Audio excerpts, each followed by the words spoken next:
আপনারা দেখছেন Bankura TV breaking news. Bankura টিভিতে আপনাদের স্বাগতম। আজ বাঁকুড়া টিভিতে আমি বাঁকুড়া টিভির chief editor the tiger journalist দাদা উত্তম দে আপনাদের সামনে তুলে ধরছি পশ্চিম বাংলার একটি গুরুত্বপূর্ণ মর্মান্তিক একটি খবর। আজ সুপ্রিম কোর্ট 2016 সালের যে চাকরি প্রার্থীর যে মামলা চলছিল সেই মামলার রায়ে 25,753 জন চাকরি প্রার্থীর চাকরি বাতিল করলো এবং এই চাকরি প্রার্থীরা আজ যাদের চাকরি বাতিল হয়েছে এই 25,753 জনের তারা কোর্টে কান্নায় ভেঙে পড়লেন এবং তারা কোর্ট চত্বরে হাহাকার শুরু করলেন। গোটা রাজ্যব্যাপী এক বিশৃঙ্খল পরিস্থিতি তৈরি হয়েছে।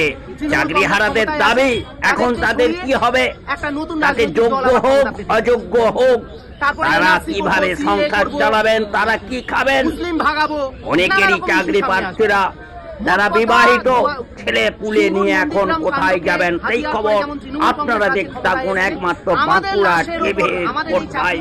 এই মুহূর্তে আপনাদের সঙ্গে আমি রয়েছি বাঁকুড়া টিভির chief editor the tiger journalist দাদা উত্তম দে। দেখতে থাকুন সেই খবর, চাকরি হারাদের সেই খবর কোর্ট চত্বরে।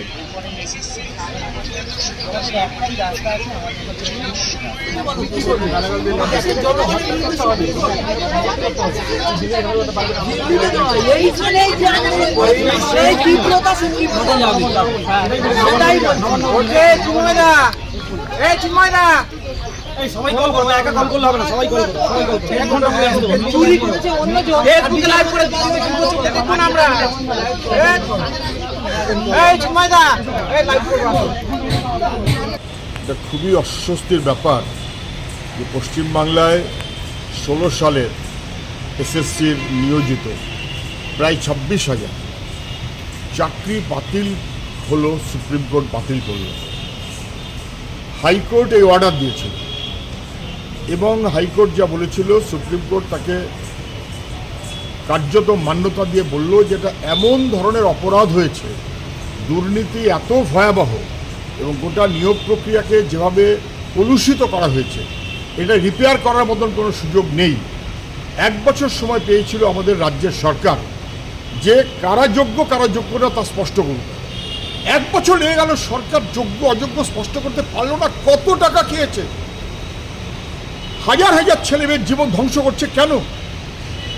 কিছু অযোগ্য অপদার্থ যাদের টাকা নিয়ে চাকরিতে ঢুকিয়েছে রাজ্য সরকার এবং শাসক দল, তাদেরকে রক্ষা করার জন্য যারা যোগ্য তাদেরকে খারিজ করতে হলো। সরকার দাঁড়ালো অযোগ্যদের পাশে, সরকার যোগ্যদের পাশে দাঁড়ালো না, অযোগ্যদের বাতিল করার মনোভাব নিল না।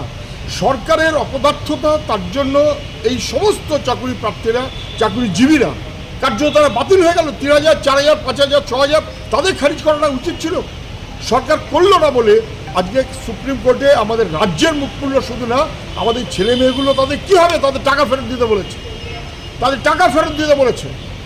যে সরকারের অপদার্থতায় এবং যে সরকারের দুর্নীতির ভয়াবহতায় কার্যত যোগ্য ছেলে মেয়েদের চাকরিও চলে গেল, তাদের কার্যত বার করে দেওয়া হলো।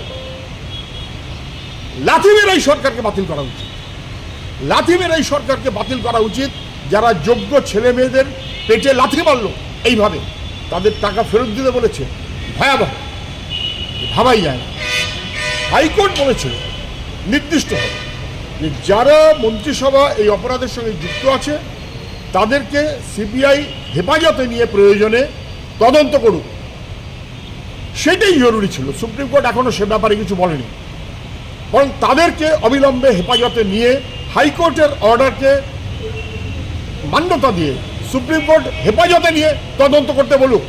যারা টাকা খেয়েছে তারা বহাল তবিয়তে মন্ত্রীর দপ্তরে বসে থাকবে, সরকারের দপ্তরে বসে থাকবে, টাকা পাহাড় করবে, তারা ছাড় পাবে, আর যোগ্য ছেলেমেয়েরা বাতিল হবে। এ কখনো হতে পারে না। সরকারের অপদার্থতার জন্য এই ঘটনা ঘটেছে। অবিলম্বে দ্রুত 3 মাসের মধ্যে নিয়োগ প্রক্রিয়া করতে বলেছে। আমি জানি না রাজ্য সরকার তা পারবে কিনা। একমাত্র কথা হবে এখন অযোগ্যদের খারিজ করে যারা যোগ্য তাদের চাকরিতে বহাল রাখার বিকল্প কি ব্যবস্থা হবে সরকার এবং কোর্টকে তা খুঁজে বার করতে হবে। এর কোনো অন্যথা হতে পারে না।